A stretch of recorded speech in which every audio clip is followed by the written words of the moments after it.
Well, the Prime Minister, Boris Johnson, has said it's absolutely crucial for people to understand that schools are safe and that the government will change the advice on face masks and coverings in schools should that become necessary. The Welsh Government's also announced a review into whether children should wear face coverings in schools after Scotland made them mandatory in corridors and communal areas from next Monday. Well, we're joined now by Jonathan Ball, Professor of Molecular Virology at the University of Nottingham, and Dr Bharat Pankhania, Senior Clinical Lecturer at the University of Exeter. Gentlemen, welcome to you both and thanks for your patience today. Jonathan Ball, if I can start with you. Masks in the school setting, certainly in corridors and communal areas, is that principally for the benefit of teachers or for pupils or the community at large?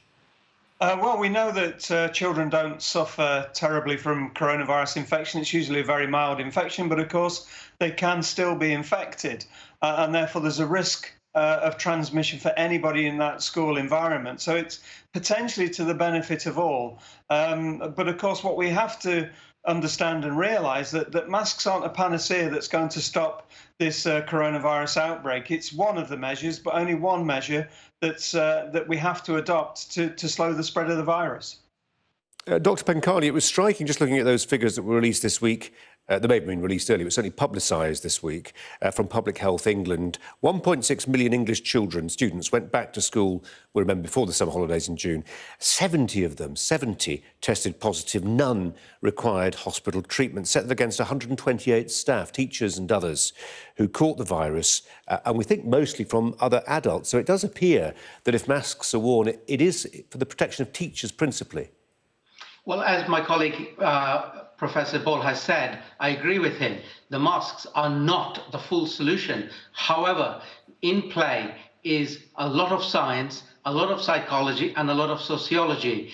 And the masks will go to some extent, not a full extent, but to some extent, to keep the focus on there is an infection in circulation. This is the winter period. We've got viruses circulating, coughs, influenza, as well as coronavirus, and we need to do all we can all of the time whilst you're at school. So I agree, whilst the masks are not going to prevent everything, there is a role for it, especially when they're mingling between corridors and going into public areas in the school. Professor Ball, is there a danger that by making masks mandatory, we encourage some parents in the mistaken belief that actually there is a substantial risk of their children succumbing to COVID, when in fact they're more likely to die in a car accident? Yeah, no, you're right, that there's a greater risk on the journey to school than there would be in school because of circulating coronavirus. It is a mild infection in the vast majority of children. And, there has to be some very clear messaging to parents about how safe that environment is for their children. I think one of the things that concerns me and possibly many of my colleagues is that we still don't fully understand the potential role that schools might have in the spread of the virus to the wider community. And you highlighted there the number of teachers that were infected compared to pupils. So we know that there is a potential for spread from the school out into the community. And I think that's something that we need to be very, very aware of, because yes, it was a great study that Public Health England produced, but they looked at schools returning in June when schools were at very low occupancy. The number of pupils was very low, very good social distancing was in place, and the virus was fresh in the minds of everybody. And I think as we return to normality with lots more children, meeting lots of children, OK, they're going to be in their own social groups and social bubbles, but there's still lots of potential for them to spread that virus. Dr Pankhania, do you have any advice for parents who perhaps are listening to the professional guidance and trying to calibrate their sense of risk and how to behave? And for instance, on the one hand, you've got Dr Jenny Harris, England's Deputy Chief Medical Officer, saying the evidence on children over 12 wearing masks was, quote, not strong. And then we have the World Health Organization saying if something not quite contrary to that, then certainly suggesting they could be helpful. What's your advice to parents?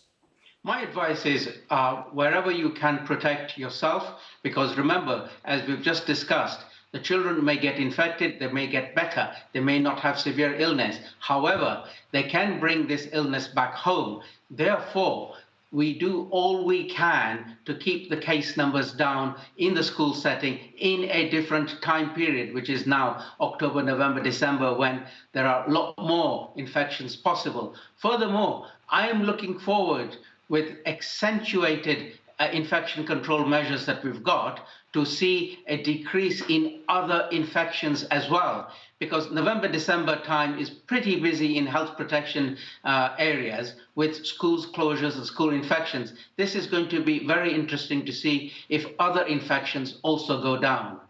That would be an interesting twist, wouldn't it? Professor Ball, just in terms of the necessity of getting our schools reopened, I mean, there is a consensus, certainly, isn't there, that children having been away from a formal learning setting with other pupils for 5, if not 6 months, and particularly more vulnerable children, need to go back. Yeah, I don't think there's too many people who would argue with that fact. It's been incredibly damaging, not just to their education, but also to their social well-being, not mixing with other children. Some might argue that, in fact, school children have borne quite a significant part of this outbreak in having opportunities like sitting exams denied. And therefore, it is important to get pupils back to work. But we can't be gung-ho about it. We have to accept that there might be risks there that we are not fully aware of yet. We don't fully understand the role that children potentially have in transmission within our communities. And therefore, it has to be carefully monitored. And if there's anywhere that there could be enhanced testing, for example, it is in those places, particularly at the start of school, just to see what is happening in those places as we move back to normality, schools get to full occupancy, and we're going into the autumn and winter months where we expect there to be increased risk. And Dr. Pankani, if we can just go back to the question of masks and in particular compliance, do we have any sense perhaps as to whether the school setting will provide different challenges for those who want to enforce compliance? Younger children in particular might struggle with an instruction that says you'll wear the mask in certain settings but not others.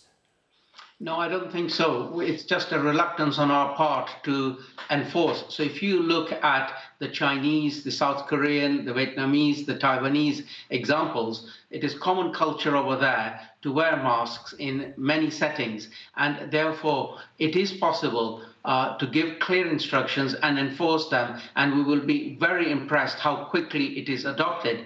So for people to say, the children are not going to comply, is giving up before they even tried.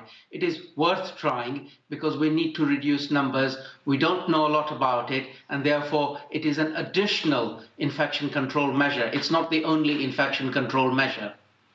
Bharat Pankhania and Jonathan Ball, appreciate your time. Thanks very much.